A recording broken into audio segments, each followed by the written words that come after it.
Chapter 44, a Postscript by Clarence. I, Clarence, must write it for him. He proposed that we two go out and see if any help could be afforded the wounded. I was strenuous against the project. I said that if there were many, we could do but little for them, and it would not be wise for us to trust ourselves among them anyway.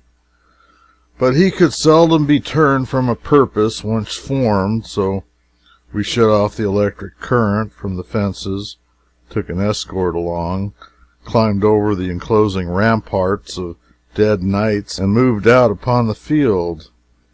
The first wounded man who appealed for help was sitting with his back against a dead comrade. When the boss bent over him and spoke to him, the man recognized him and stabbed him.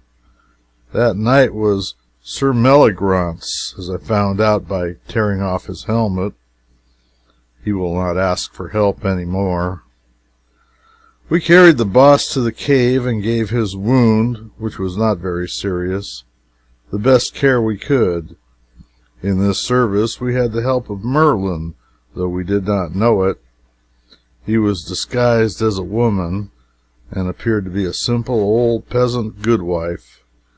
In this disguise, with brown-stained face and smooth-shaven, he had appeared a few days after the boss was hurt and offered to cook for us, saying her people had gone off to join certain new camps which the enemy were forming, and that she was starving. The boss had been getting along very well and had amused himself with finishing up his record. We were glad to have this woman, for we were short-handed. We were in a trap, you see, a trap of our own making. If we stayed where we were, our dead would kill us. If we moved out of our defenses, we should no longer be invincible. We had conquered, in turn we were conquered. The boss recognized this. We all recognized it. If we could go out to one of those new camps and patch up some kind of terms with the enemy, yes, but the boss could not go, and neither could I, for I was among the first that were made sick by the poisonous air bred by those dead thousands. Others were taken down, and still others. Tomorrow, it is here, and with it the end. About midnight I awoke and saw that hag making curious passes in the air about the boss's head and face, and wondered what it meant. Everybody but the dynamo watch lay steeped in sleep. There was no sound. The woman ceased from her mysterious foolery and started tiptoeing toward the door. I called out, "Stop! What have you been doing?" She halted and said with an ancient and malicious satisfaction, "Ye were conquerors, ye are conquered. These others are perishing, you also. Ye shall all die in this place, every one except him.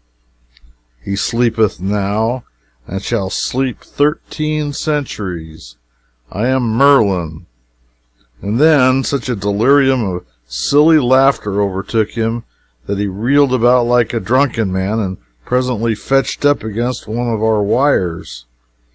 His mouth is spread open yet. Apparently he is still laughing. I suppose the face will retain that petrified laugh until the corpse turns to dust. The boss never stirred, sleeps like a stone. If he does not wake today, we shall understand what kind of sleep it is, and his body will then be borne to a place in one of the remote recesses of the cave, where none will ever find it to desecrate it. As for the rest of us, well, it is agreed that if any one of us ever escapes alive from this place, we will write the fact here, and loyally hide this manuscript with the boss, our good dear chief, whose property it is, be he alive or dead. End of the manuscript.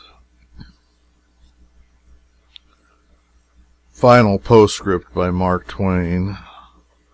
The dawn was come when I laid the manuscript aside. The rain had almost ceased. The world was gray and sad. The exhausted storm was sighing and sobbing itself to rest. I went to the stranger's room and listened at his door, which was slightly ajar. I could hear his voice, and so I knocked. There was no answer, but I still heard the voice. I peeped in. The man lay on his back in bed, talking brokenly with spirit and punctuating with his arms, which he thrashed about restlessly as sick people do in a delirium. I slipped in softly and bent over him. His mutterings and ejaculations went on. I spoke merely a word to call his attention. His glassy eyes and his ashy face were alight in an instant with pleasure, gratitude, gladness, welcome. "Oh, Sandy, you are come at last. How I have longed for you. Sit by me. Do not leave me. Never leave me again. Sandy, never again. Where's your hand? Give it me, dear. Let me hold it. There, now all is well. All is peace, and I am happy again. We are happy again. Isn't it so, Sandy? You are so dim, so vague. You are but a mist, a cloud, but you are here, and that is blessedness sufficient.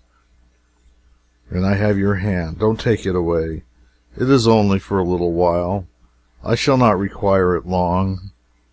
Was that the child? Hello, Central? She doesn't answer. Asleep, perhaps? Bring her when she wakes, and let me touch her hands, her face, her hair, and tell her goodbye.